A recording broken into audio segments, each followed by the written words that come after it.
അപ്പോൾ നിങ്ങൾ നേരത്തെ കണ്ട വീഡിയോയിൽ കണ്ടിട്ടുണ്ടാവും ആ സാധനം എന്താണെന്ന്. അപ്പോൾ അതാണ് ഇന്ന് ഉണ്ടാക്കാൻ പോകുന്നത്. അതിനു വേണ്ടി നമുക്ക് പശ വേണം, പിന്നെ കുറച്ച് പേപ്പർ വേണം, ഒരു സ്കെയിൽ വേണം, കത്രിക വേണം, പിന്നെ ഒരു പെൻസിൽ. നമുക്ക് ഈ പേപ്പറുകളിൽ ലൈൻ ഇടണം ഇതേപോലെ. അപ്പോൾ ഞാൻ 3 പേപ്പറാണ് ഞാൻ എടുക്കണം. നിങ്ങൾക്ക് എത്ര വേണമെങ്കിലും എടുക്കാം, നിങ്ങളുടെ ഇഷ്ടം. പിന്നെ ഇനി ലാസ്റ്റത്തെ പേപ്പറിൽ ഞാൻ ലൈൻ ഇടാൻ പോകുന്നു. ഓക്കെ, അപ്പോൾ ഇനി ഇത് കട്ട് ചെയ്തെടുക്കണം.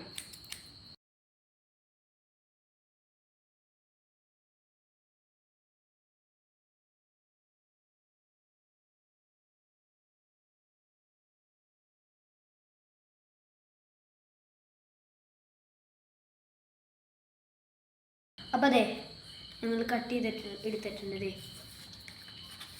ഞാൻ കുറേ പീസായിട്ട് കട്ട് ചെയ്തെടുത്തിട്ടുണ്ട്.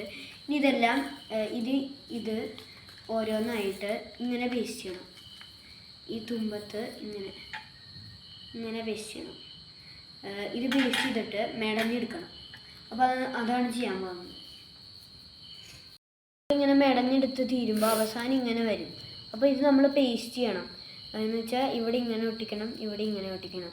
അപ്പോൾ ഞാൻ കാണിച്ചു തരാം. ഇവിടെ ഗം തയ്ക്കുക,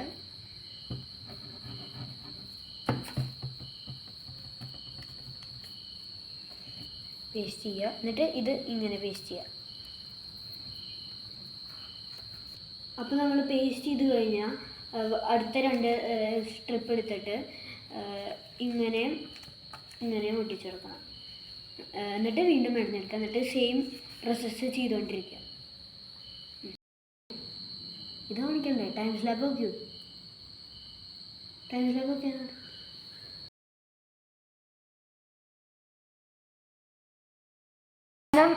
ചെയ്യുമ്പോൾ ഇങ്ങനെ എത്തും.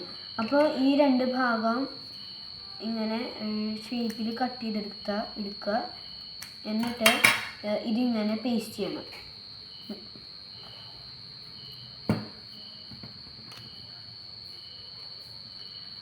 എന്നിട്ട് വേണമെങ്കിൽ ഇത്തിരി ഷേപ്പാക്കുക ഇത്.